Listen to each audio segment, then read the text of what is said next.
Lose the Boss segment tonight, plenty to talk about, and we begin with dueling polls. According to a CBS News New York Times poll among likely voters, President Obama leads Mitt Romney 49-46, but a brand new Rasmussen poll out today has Romney up 48-45.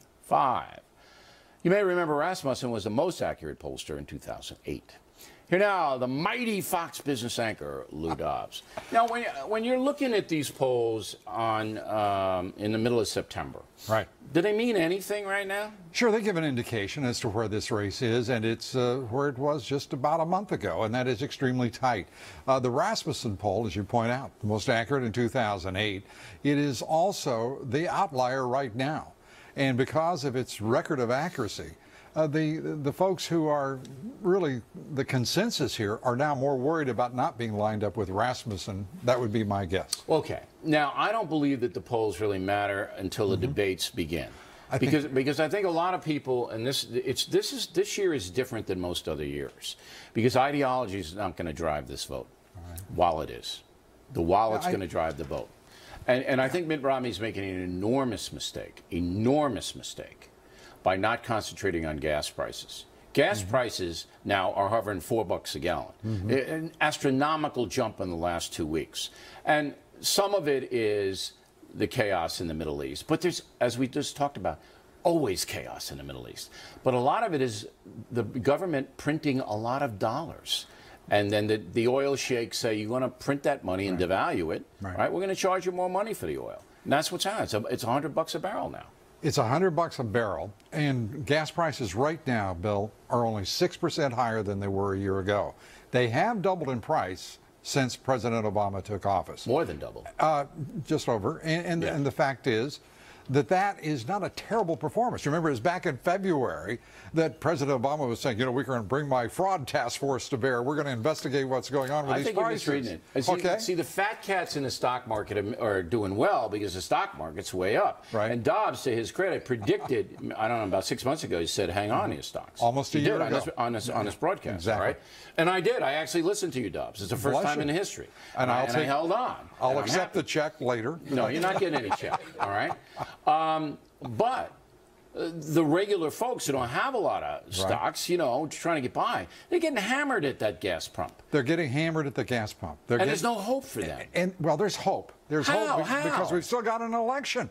Iran's going to blow up any day now. Well, it's going to double when those people do whatever they're going to do. Your vision is far clearer than mine in the weeks and months ahead, as you often remind me. That's right. But the reality is that the great hope here is that this stimulus by the Fed will be sufficiently buoyant of housing that it will help further this anemic recovery to the point it'll be helpful. I know why Bernanke's printing all the money. I got it. But that doesn't help people in the middle of September who have to vote in the early part of November. And if I'm Romney, man, I'm saying, listen, the president doesn't have any control of this oil. He doesn't like oil. He's stopping pipelines. He's got windmills flying around. When was the last time a windmill helped you out? I'm doing all that. Okay.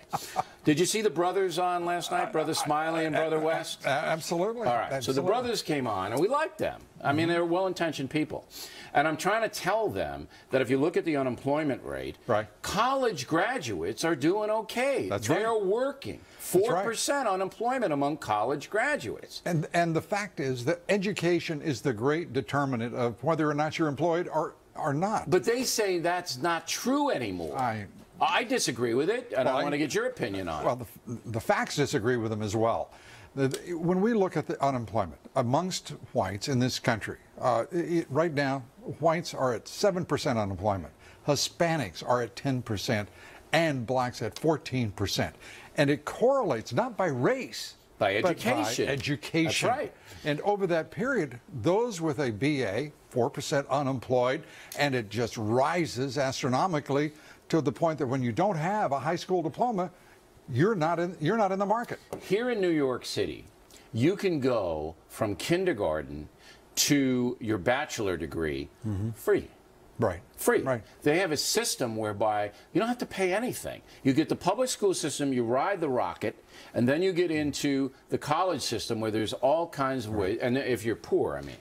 But you never hear this. All you hear is redistribute wealth, give people money, rather than design a program where they become educated and self-sufficient for life. Absolutely. And right now, local control of education, which has worked in this country for 200 years, is just simply ebbing. It is almost to the point now that it's difficult for a school district to combat a teachers union, to combat federal money. Chicago, look at that. Exactly. Chicago's hemorrhaging money, and the teachers are going, we want to make $100,000 a year, and if you don't pay it, you know, we're not coming back. To your point about gasoline and energy and the policies to make this country energy independent, I couldn't agree with you more. Jobs will be created. It will bring great, if you will forgive the expression, energy to the economy. You either got to go to college or learn how to fix stuff. If you learn how to fix stuff, call me, because I need you to fix stuff. It's absolutely a serious and great point. Right. Know a trade, bring skills as well as education. I mean, I could tell you my house, if anything breaks, I'm hopeless. All right. I need people to help me. All right. Lou Dobbs, everybody. He doesn't know anything about the house either. Oh, I do too. Oh, you do not.